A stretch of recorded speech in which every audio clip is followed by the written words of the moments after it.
Hi everyone, my name is Marianna. I'm a lecturer in urban design policy, teaching in architecture, and I'm a registered architect. So today I would like to share a few stories from my experience working and living across a few different places. I worked on large projects in these places, and I experienced how people live. That made me realize how people and what ways we design for them to make living more sustainable. According to the United Nations, sustainability is our capability of actually meeting the needs of the present without compromising the needs of the future. So that means that the way we live today will impact the future of next generations and the future of urban environments. Sustainability is often seen through three pillars: environment, economy, and society. However, how can we make sure that people will live sustainably in the urban context? Aristotle, the ancient Greek philosopher, said that we are actually naturally societal animals. So we live with each other. We make decisions with each other, for each other, and also for our urban environment. This image here is a view of the Shinjuku Park in Tokyo. We might all agree that it looks very nice. It's green, it's blue, and probably has all the contemporary characteristics of a city nowadays. However, not all cities are like this park. Most of the cities actually face incredible challenges, mostly on the climate crisis. For this reason, to overcome these problems, the United Nations have developed a framework suggesting that there are 17 sustainable goals which we have to take in consideration if we want to mitigate climate change for today and in the future. Probably the most appropriate one for the cities and the urban context and the communities is number 11, which helps us to design more sustainable cities and communities. Sometimes this is not very easy to achieve. While I was working in Dubai, I experienced all these large projects. I realized that the fast developed cities around the world are a great economic example, a great successful economic experiment.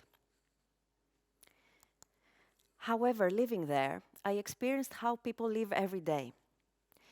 People there work with their own hands, they transport goods, they leave them on the creek, they leave them there for a few days without anyone stealing them, until it's time for them to ship them over to some neighborhood countries.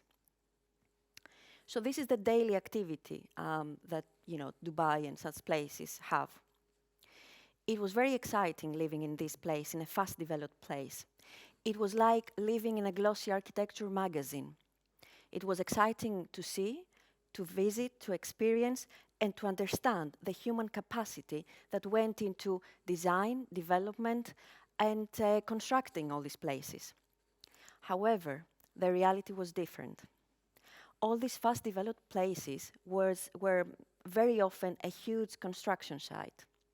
There were huge demands for materials, for resources, sometimes debatable conditions, and of course, who would live there, for how long, and would these places be successful for the livability and sustainability of the next generations? This seemed questionable. While also I was living and working in China, I experienced a different kind of community, a different kind of sustainability.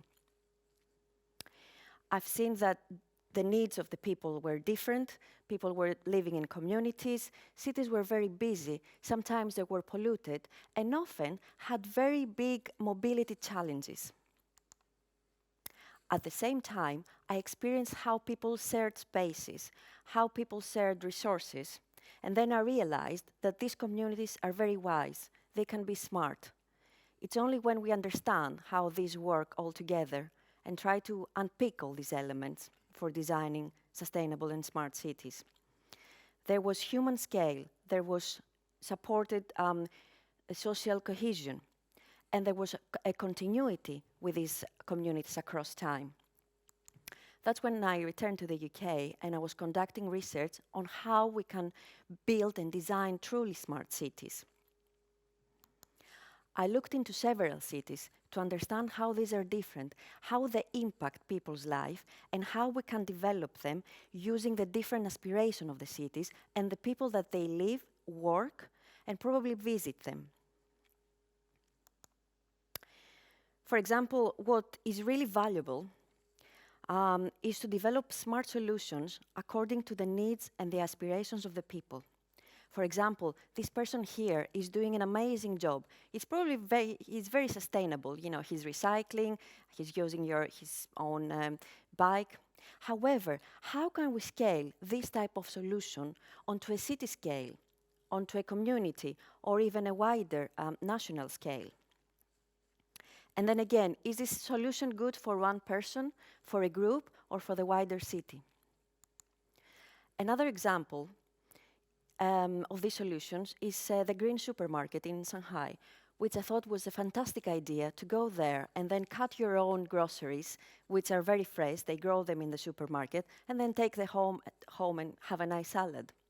However, this solution was not very sustainable because it couldn't reach across every citizen, every person in Shanghai. It was actually a very expensive experience for everyone that would go in the supermarket. On another note, if you were a resident in this compound in Xiamen, in northern China, you would get your residency card, and then you would go to this pods to dispose all your unwanted goods. So milk cartons, clothes, computers, and then you would probably feel quite sustainable. However, this meant that your card would hold all the data of your disposed goods. Now, that could be, subject to personal data, or, your data could go towards some consumerism needs and so on. Again, is this a good solution to become smart and sustainable? For this reason, I developed the SMART, which stands for the Smart Model Assessment Resilient Tool. And this goes beyond what we consider the 3 pillars for sustainability. I think the important part here is the governance and policy, because this is how we can understand if a solution is appropriate for sustainability and governance purposes, if there's enough governability in the smart solutions. So this diagram here, it's an analysis of one of the cities that I used to see if it's truly smart, or how can we design solutions to make it smarter. This tool is actually used to do 3 things. First, to analyze according to the 4 different lenses. Then second is to discuss between the local experts, so people that they know the city, or people that they know the solutions that they want to provide. And third, and most importantly, to prioritize between local people and see if this solution is good for them, is good for the city and for their sustainable future. So in this way, we can develop strategies, we can co-curate design, urban design policy, and we can affect the decisions that are made in our city. And of course, to develop a truly smart vision, and of course sustainable. I used this tool across 4 different cities, 2 in the UK, which I thought made a very good comparison, 1 in Europe and 1 internationally. What I found is that actually a city is not smart because it's using only technological solutions, but it's truly smart when it is actually affecting the widest citizenry in the city, and while this solution is sustainable for a long time. Because of my experience and the research that I've conducted in smart cities, I like to design urban policy for people, to understand the different scales of the groups, to understand the aspiration, the needs and wants of the local people. And most of all, how to design them according to the time and the scale. Not only that, but I aim to design urban policy with people, for people, within their urban context. And that is because I strongly believe that in order to be truly smart and sustainable, in order to have a better future, we need to be a little bit of a hero for our own city. Thank you.